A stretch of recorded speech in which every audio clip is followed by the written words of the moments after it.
My project started with asking a simple question of how are you doing during this pandemic? People who seem like they have very normal and everyday lives that you wouldn't look twice at, but once you start digging in, you realize that they have such a rich history that eventually became a book.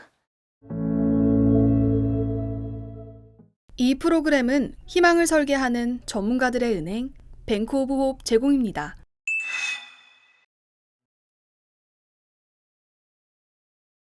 Hi, my name is Immanuel한. I'm a photographer and director living and working in Los Angeles. I'm also a third culture kid, having been born in Saipan, living in Singapore and Cambodia, and then attending NYU for college and then spending 10 years in New York. Initially, I majored in finance and worked in tech before leaving my job to pursue photography full-time.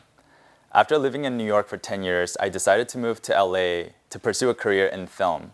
In the middle of the pandemic in October 2020, I bought a used car and packed all of my belongings and drove west to California. And that's how Koreatown Dreaming came to be. When I arrived in Los Angeles, the lockdown restrictions were still very strict, and there wasn't much happening. There was no production happening, and because of that, I wasn't working. And I fell into a rut creatively, and I just was stuck, and I didn't know what to do. But to get out of the rut, I challenged myself to take on a new project and to photograph something for at least once a day. I'd always been fascinated by Koreatown, and whenever I'd visited in the past, I was always struck by how stuck in time it was and how vivid the signages were. So I chose Koreatown as my canvas, and every day in December 2020, I would drive myself to different spots in Koreatown and photograph the architecture and exteriors. It was really unnerving to see a neighborhood that is so vibrant usually to be so quiet and empty. Normally, Koreatown is one of the most bustling places in all of Los Angeles due to its density and businesses that attract people from all over the county. But when I went on my daily drive to Koreatown, the streets were completely empty and it felt like a ghost town. As I photographed the exteriors, I wondered what these businesses were going through inside, and so I started going into the malls and plazas, starting with Rodeo Galleria. And when I entered, it felt like a different dimension. It was weird because everything was empty and hollow, and the small business owners were just sitting at their counter and just on their phones. And so I started chatting with some of the store owners, and this was one of the first people I met, Miss Jo. When I visited Miss Jo, she was constantly rearranging things, running around, tidying up the place, even though there was no one around. And so I started talking to her, and I asked how the pandemic was going for her, and she opened up. She confided in me that she was afraid and she wanted to maybe close the store in a few months because business was so bad. And I just asked her more and more about not just the pandemic, but her life. And she started opening up about her immigrant story as well, how she had first come to the US and then moved to Chicago and lived there for a decade before moving back to California, where she now lived. I was so moved to hear her entire life story and how open she was to share her struggles with me, whatever she said down. And I also asked her for a photograph, which she agreed to. And so for the next couple of months, I met more people like her, strangers that I struck up a conversation with. And this is the next person that I met right outside of Rodeo Galleria, Mr. Yang. Mr. Yang owns and operates a fruit truck, which I thought was really interesting because most stores in Koreatown have a brick and mortar store. But Mr. Yang chose to go with a fruit truck because he wanted to save money and he thought it was a better financial decision. And I thought, that's really interesting. What a different way to think compared to other Korean business owners. And when I met him, he was practicing for his citizenship exam and the interview that was coming up. So he was running through different questions with me, like who is the current president of the United States, Joe Biden, who is the current vice president of the United States, Kamala Harris. And I thought it was such an interesting conversation to have with someone who was almost 80 years old and now beginning to start his citizenship process. And so this went on for multiple months. I would just drive up to different locations. Sometimes the signs were interesting, so I'd walk in. And another group of people that I met were the Shin family. So Mr. Shin started Myeongdong Kalguksu, which is one of the most iconic restaurants in all of Koreatown. And I met him through his daughter, Stella. And Stella was confiding in me about how the pandemic was such a difficult time for restaurants because if you know Koreatown, it is one of the most famous places to eat. And because most people couldn't dine in, they had to close their stores and they were just essentially losing money every day. Even with takeout, they were making probably close to 20 to 30% of what they normally made. And so when I shared Stella's story on Instagram, she was just so grateful with just being heard. Not even that I was promoting them and encouraging people to eat there, but just the fact that they felt seen, that all the hardship that they went through was worth it.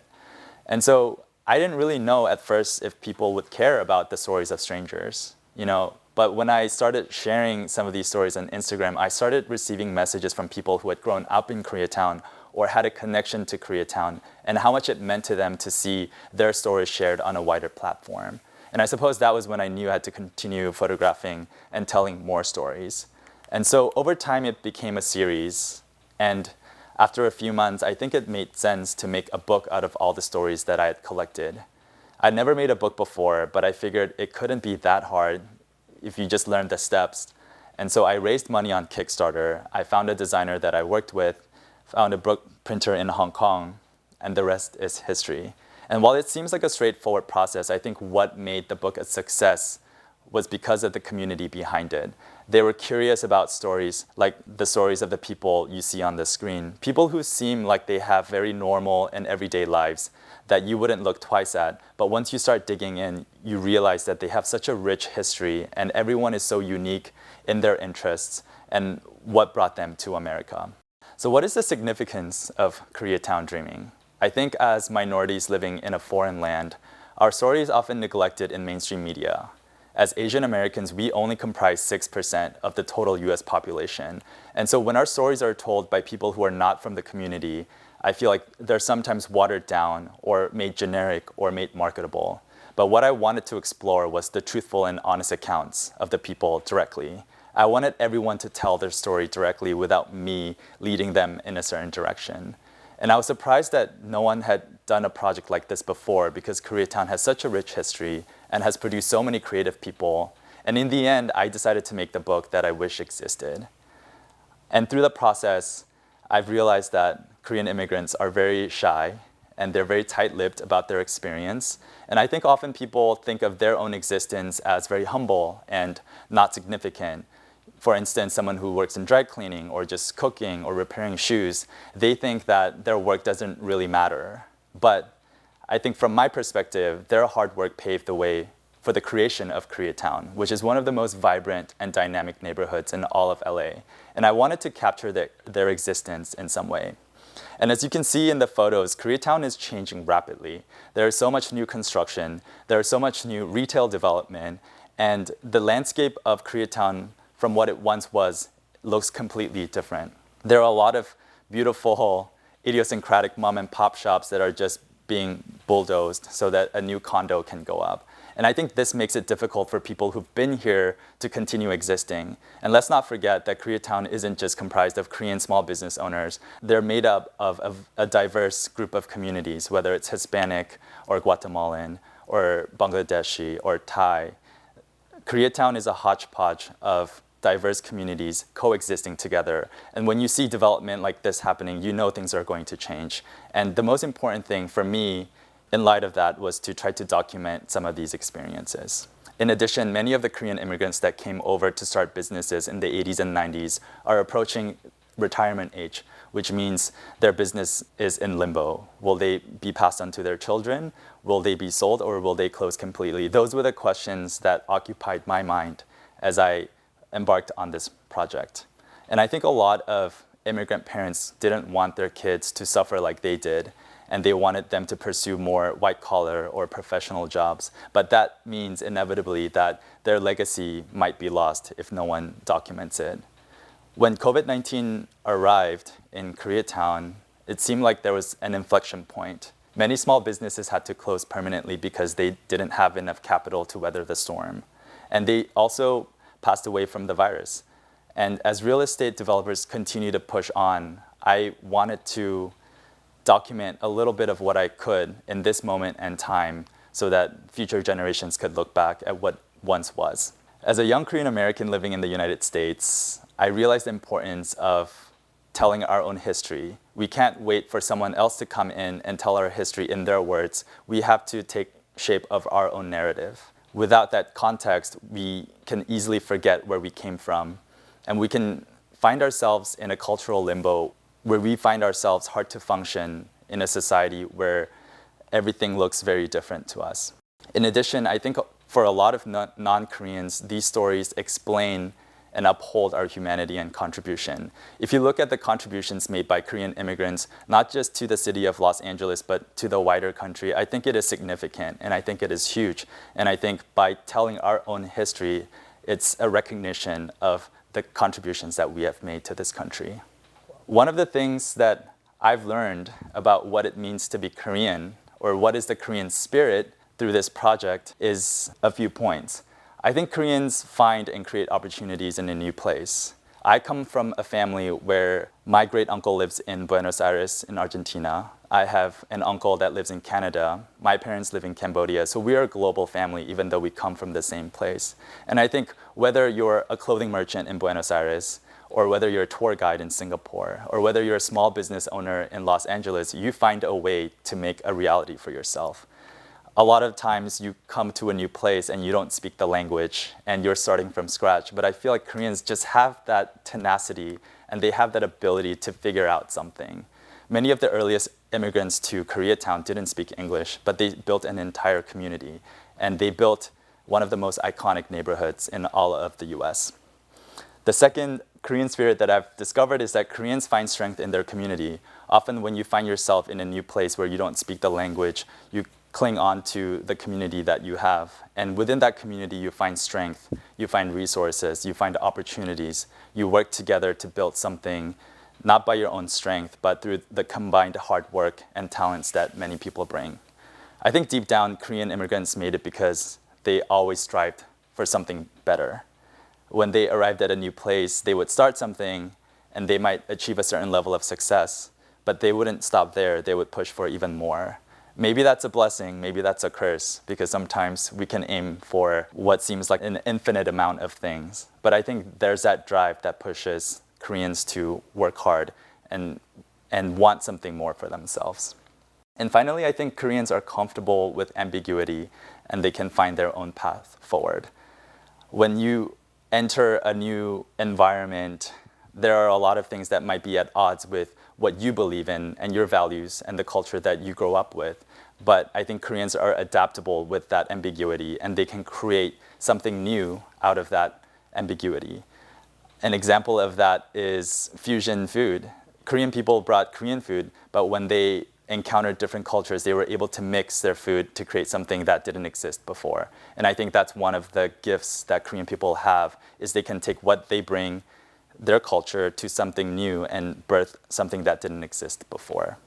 So connecting my identity to this project, as a third culture kid growing up in all these different places, my Korean identity was my core. It was something that I could always return to. As a Korean person growing up in Singapore and Cambodia, I always felt like I was an outsider, but my Korean identity gave me my roots and it gave me something that I could build upon. And even when I moved to the United States at the age of 20, and I felt like I had to learn what it meant to be American, my Korean side was something that I could always rely on. And so as I moved through this country in my 20s and my 30s, my Korean identity was something that would always inform how to move forward. And over time, that Korean culture that I had deep inside of me and the American environment that I actually lived in combined to become who I am today. And I think that is a very common experience for many Korean immigrants as well. They came with their culture, they came with certain beliefs about who they were, but when they were confronted with a completely new environment, they had to adapt and change who they were. My Korean identity makes me feel proud to be connected to the diaspora. I think sometimes we forget that the Korean diaspora is massive. There are Korean people in every corner of the world. You have Korean people in China, South America, Europe, and obviously Koreatown is one of the largest populations in the world. And I think that is special, that we can go anywhere in this world and we will carry something with us. I want to skip to a word of encouragement and what I learned through this process of creating Koreatown Dreaming. I did not set out to make a book when I first moved to Los Angeles. Everything started with a simple curiosity. I just wanted to answer a few questions that were burning in my head. And from those simple questions came this entire project that was so much larger than what I thought I was capable of. And on top of that, I had the community supporting me and pushing me from behind. It was not a project that I could have simply done on my own power. I could really feel the support of a community of people bigger than I am. And so that's my word of encouragement. If you have something that sparks your curiosity, that sparks an interest in you, pursue that. And often what that looks like is just asking a simple question. You might be passing by someone that you've seen for 10 years, but by asking one question, you can unlock a totally different connection. My project started with asking a simple question of how are you doing during this pandemic? And from that one question came all these histories and stories of people that eventually became a book. And sometimes it's pretty wild for me to even think about how this book came to be. And when I really bring it all the way back to the beginning, it was with this idea of what are people going through right now during the pandemic? How are people's lives affected? And oftentimes, if you ask the right questions, it can lead you down a journey and you can find so many interesting stories. And I think once you hear the stories, you'll realize that people are more similar to you than you might expect. So with that, I would like to close my lecture and thank you for your time. Thanks for coming to listen to me.